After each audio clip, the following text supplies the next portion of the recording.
Hi, Cora Stack again. I just wanted to wish all my friends and supporters in this network and this platform a happy, calm, and peaceful weekend. And the weather is improving. The days are getting longer and the mornings are getting brighter. So it's always a great start. March is great in that way that it sort of it brings hope. That better times will be ahead. So I hope this Supreme Court case will result in better times ahead for all Irish people, but particularly for the ordinary person, and that in time, in due course, an ordinary person who isn't connected to the rich and the establishment will be have an equal have an equal right to the presidency as is guaranteed under the constitution. That they don't have to be a multimillionaire or connected with the establishment in order to succeed, and that the succession to that position is based on merit rather than on status or connections, etc., etc. So this is what I hope as a start to democratic renewal, and time will tell.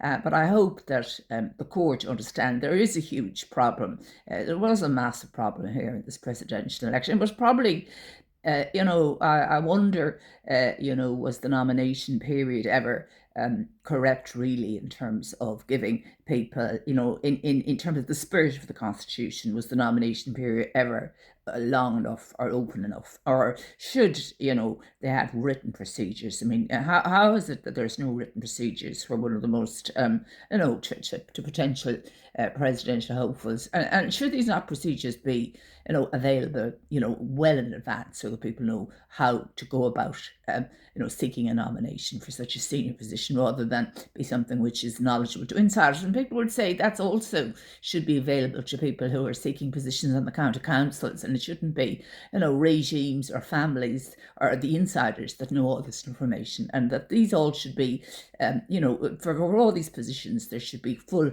transparency and accountability with regard to equal access for everybody to these positions on the basis of the Constitution and what the Constitution expects from, what the Constitution guarantees with regard to equal participation, equal rights under the law. So I'm, as I say, I'm only understanding the Constitution now, and I feel I would have benefited from learning about the Constitution in school, and I think it would have given me an interest in law, perhaps, or a knowledge of law. And I think we all need to understand our rights, and a good starting point is understanding the Irish Constitution. If anybody wants to look on academia.edu, I have the Irish Constitution in plain language, and also the EU Charter in plain language, and the 100 most commonly used phrases in law that are in Latin. And I was a very good Latin scholar in school. I was a brilliant Latin scholar in school. It's I mean, I just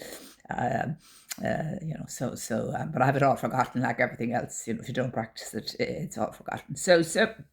So that's the story. Wishing everybody a great weekend. And as well, I'm very much into healthy eating and exercise. And I believe that, healthy eating and particularly exercise is so important, for a healthy life. And, I encourage everybody, to engage in exercise. And you can actually exercise at home on wet days and things like that. You don't have to spend an awful lot of money to buy exercise equipment. It's just getting into the habit, So healthy eating isn't necessarily expensive. It's just, again, it's a habit. And there are so many people who are struggling with weight in a huge way. And it really just takes a shift and a commitment to a shift and changing one's eating habits. And I think it's very important for your heart, your mental and your physical health to eat well.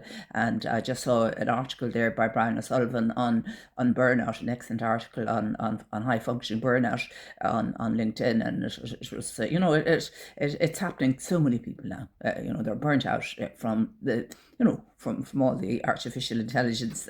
It's not just affecting loans; it's affecting insurance premiums, health premiums, everything. So I have an instinctive feeling that these algorithms are being designed and they're causing exclusion of people who were previously included or weren't on the boundary or just outside the boundary of the domain of what's allowed and not allowed under the constraint function. So I'm looking at that very carefully, and I'm very interested